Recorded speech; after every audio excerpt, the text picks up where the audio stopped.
आज हम पढ़ेंगे इंग्लिश रीडर क्लास 4 चैप्टर 6। आज के चैप्टर का नाम है टिट फॉर टैट, यानी जैसे को तैसा।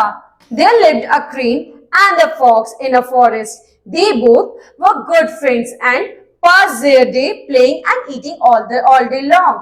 The fox was very active and cunning, but the crane was very wise and innocent.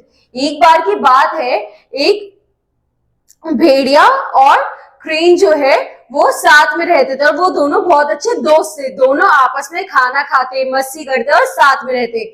जो भेड़िया था वो तो बड़ा चालाक था, लेकिन जो क्रेन थी, जो सारस थी, वो बड़ी ही इनोसेंट और वाइस थी। One day the fox invited her friend's crane to her birthday dinner party. The crane was happy to receive the invitation. He bought a gift for the fox and reached the spot in time. There the fox warmly welcomed him. अब एक बार की बात है, उसने जो लोमड़ी था उसने अपने बर्थडे पे सारस को भी बुलाया अपने बर्थडे पे। वो भी उसके लिए तोहफा लेकर आई और उसे बड़ी खुशी हुई कि उसे इनविटेशन मिला वहां पे आने का। अब उस लोमड़ी ने भी उसका बहुत अच्छे से स्वागत किया। After passing some time in playing and dancing, the fox asked the crane to come to the dining table.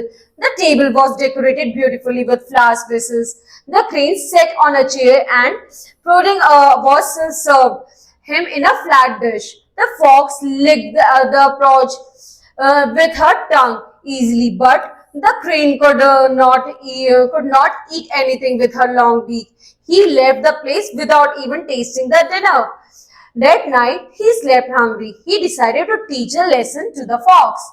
अब वहां पर अब जब टेबल लगी, सब खाना खा रहे थे, भेड़िए ने वहां पे बिल्कुल फ्लैट प्लेट्स लगाई, जिससे वो तो आराम से चाट के सारा खाना खा गया। लेकिन जो सारस थी उसकी चोंच लंबी थी, जिसकी वजह से वो खाना नहीं खा पाई और वो उस दिन भूखी ही वहां से चली गई। अब उसके मन में क्या है कि मैं इस भेड़िए को जरूर एक मजा चखाऊंगी और उसे एक लेसन दूंगी। After some days, the crane sent an invitation to the fox for a lunch. The fox accepted it gladly. अब कुछ टाइम बाद फिर क्रेन ने भी उसे अपने पास ऐसे खाने पे बुलाया और वहां पे जो वो लोमड़ी है वो भी बड़ा खुश हुआ उसका इनविटेशन पाकर वहां पे पहुंच गया। When she reached the crane's house, she found the lunch ready on a flat big stone. One jug with a long neck was put. There was a grains on pea and gram in it.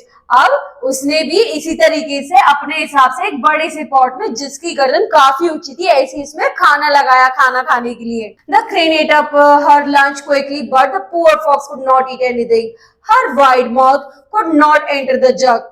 She said nothing but understood that her friend had done this only to teach her a lesson. She felt ashamed of her behavior and returned to home quietly.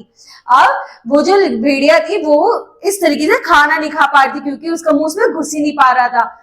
सारस ने तो कुछ नहीं कहा, लेकिन उसको समझ आ गया कि मेरी दोस्त ने ऐसा क्यों किया है। वो शर्मिंदा होकर फिर अपने घर आ गया। ठीक है बच्चों, अगली क्लास में अगले चैप्टर पढ़ेंगे। Thank you.